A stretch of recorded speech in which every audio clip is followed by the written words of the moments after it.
One of my followers asked me a question and he said to me, what is the best workout split for mass gain? So the first thing I'm going to do is I'm going to talk about asynchronous and synchronous workout splits.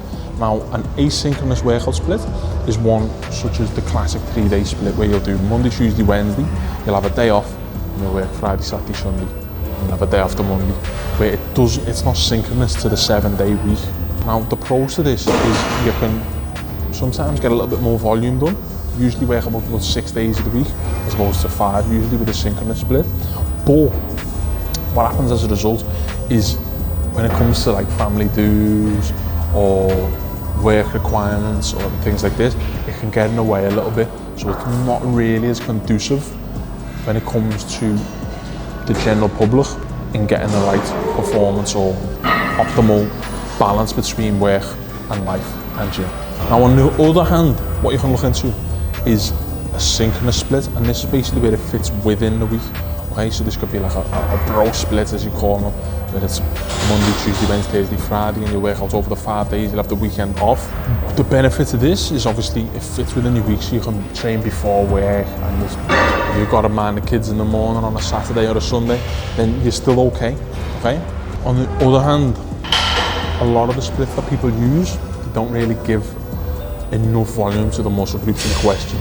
So I'm going to go into a few general splits that people follow and critique them, give you some advice on them, and then I'm going to give you one recommendation of mine which I would see as the best workout split. So the first one, what I see most beginners do, that they really benefit from, is the upper-lower split, where on one day they'll train the upper body and the other day they'll train the lower body. And usually beginners like this, they don't really have a program in mind. So in their case, they hit it up, I've done arms and back today, or arms and chest, and a bit of triceps, you know. They don't really understand the symmetry they're trying to work towards. It can be good for people who haven't got a plan and are new to the game in that aspect, but obviously if they're struggling without a plan, it can be a bit of an issue. But if you do have a plan, it can be good. There's so many body parts to hit. You've got your chest, you've got your shoulders, you've got your biceps, you've got your triceps, you've got your lats, you've got your rhomboids, you've got your traps, you know. In one session, really, each session should really amount to 15 sets, in my strong opinion. Maximum 18, up to 20 maximum if you're doing some sort of powerlifting. We're looking to build size, it's more of a bodybuilding perspective, okay? So, in this case, 15 to 18 sets, in my opinion, is maximum, okay?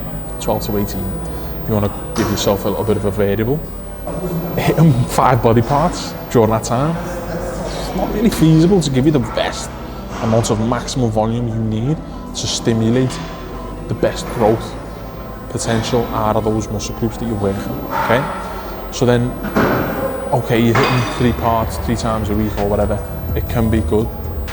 In my opinion, there's other options, okay? Anyway, I'm going to go into a bro split now. Say we hit 1 body part a week. That's the counter argument. So we hit the chest, do chest on Mondays, back Tuesdays, shoulders Wednesdays, legs Thursday, Friday, we do arms. Okay, that's the typical bro split, isn't it? Now, this is all well and good, you're hitting 1 body part a week, but then if you think about recovery time needed for muscles to grow, you're getting a full week. Every Monday you're hitting chest. Tuesday, Wednesday, Thursday, Friday, Saturday, Sunday, chest not getting touched. Not frequent enough. It might have the volume and the intensity, but it lacks the frequency. You with me? So in this case, the bro split becomes redundant because it's not optimal to build the muscle that you need. It doesn't give you the frequency needed to really potentiate the muscle growth that you're aiming towards. Okay? Benefits to it: you get a more volume per muscle group, as opposed to, or more structure compared to an upper-lower split. But then, if you're not hitting the muscles frequent enough, they could atrophy, you know, which isn't what anybody wants. You're aiming to do the opposite, okay? After this one that I recommend, which a lot of people do, is they like to hit 2 body parts per session, okay? This could be a back and biceps, chest and triceps, legs and core, or legs and shoulders, or something along those lines, and do it on that way. Okay, this can be synchronous or asynchronous. Again, as I've mentioned, the pros and cons of an asynchronous split and a synchronous split. Asynchronous is to do with, it's a little bit tougher on the work-life balance routine, but it can be a bit more effective for those who are athletes or bodybuilding themselves. Someone who is synchronous, they're fitting it within their work schedule so they can manage all the other responsibilities. So a 2-day, 2 muscle groups a week, a session can work well, because usually what would happen is you'd hit, for instance, chest and triceps on the Monday, back and biceps on the Tuesday, legs and say shoulders on the Wednesday, and then you're going to repeat Thursday, Friday, Saturday. Now the beauty of this is it gives at least 48 hours rest for each muscle group to get the most out of its training. But what happens oftentimes is the classic exercise selections we use, they don't have the right focus in terms of not only strengthening the muscles and building the size there, but also protecting the joints and fortifying your range of motion and mobility to them areas. Now again, this is a matter of exercise selection, in which leads me to what I call the V-taper split, which is an amazing split in my opinion. It's worked well with hundreds of my clients, and I'm sure it'll work well with you. And this split is similar to the one I've just mentioned. You're going to hit 2 body parts per session, but we're going to work it a bit differently, okay? And this is to incorporate a protective mechanism for the joints and to secure their health and longevity as well. Because not only do we want to train to look good, we want to train to feel good. And as you get older, this is mega important, okay? So listen carefully. The split is going to be synchronous, okay? We're going to hit the back and the shoulders first. Why are we going to do that? Because not only do the lats insert into the shoulder, but working the shoulder, where it has 2 planes. It has the anterior plane and it has the scapular plane, okay? The scapular plane is the upper back muscles, which oftentimes get used but underworked in the generic classic programs that people follow, okay? By working the back and the shoulders, not only are you going to incorporate more width in your frame through the lats and more rounded shoulders, but because it involves shoulders and back, you're going to work the scapular plane muscles, which in turn is going to pull the chest forward,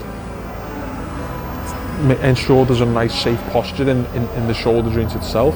It's going to help reduce risk of injury on your pressing movements, and not only that, you're getting a thick back as well as a wide back, okay? Now you're going to hit that twice, Monday to Thursday, okay? From there, you go into a chest and an arms one. Now, why are we doing arms with chest? Not only are you fatigued from probably the upper body session you've just done, with the back and the shoulders, but you also got to understand that the anterior aspect of the shoulders, we've got the biceps tendon. Now, a lot of shoulders, they hunch over, and this becomes very tender and very vulnerable, okay? But the stronger our biceps are, as well as obviously the scapular plane muscles are engaged in the right way and the right balance, achieving that strength and symmetry that we're looking for. Strong biceps then in that case are going to protect this biceps tendon, and it's going to reduce any risk of impingement when it comes to your pressing movements, which again is mega important. Not only that, but the synergist or the assistant muscle group, which is the to the bench press or the horizontal press, is the tricep. So we're already using them anyway, so it makes sense to put that volume in there. And obviously it's a little bit of extra volume for the biceps from the day before. Now again, Monday, Tuesday, we hit back and shoulders, chest and arms. Now our upper body is essentially fried, needs a few days off, okay? Now the next part, what I like to do is I'll do my legs and I'll do my core, okay? Why do we do legs and core? Not only do the strong legs protect the overall health of the lower back, so in the other aspect we've worked on the upper back, okay? This next session is about the lower back. Now quads, glutes, hammies, these are weak. Without a weak core, you're going to end up with tight hips, okay? By incorporating a focus on legs and core, we alleviate that risk, okay? So this essentially makes for a program that not only gets you stronger, gives you the best volume that you need to get results. Not only that, it gives you the right frequency needed to optimize your results and your progress in gaining mass. And then from there, obviously you have your joints and your mobility health covered and checked. Now again, these are very, very subjective to the needs of the person who's following the program. But principally speaking, if you're hitting the muscles frequently enough, you're giving them enough volume and intensity, and you're choosing exercises in the right sequences that work the muscle groups and kinetic chains needed within the body to promote healthy and stabilized joints and mobile range of movement, then you're not only going to get results, but you're also going to reduce the risk of injury. Now, here's a little bonus tip for you, yeah? This is for any coaches who are watching. You're judged as a coach, and you can if you're a member or you're looking for a PT, you judge your coach by his results to injuries ratio, okay?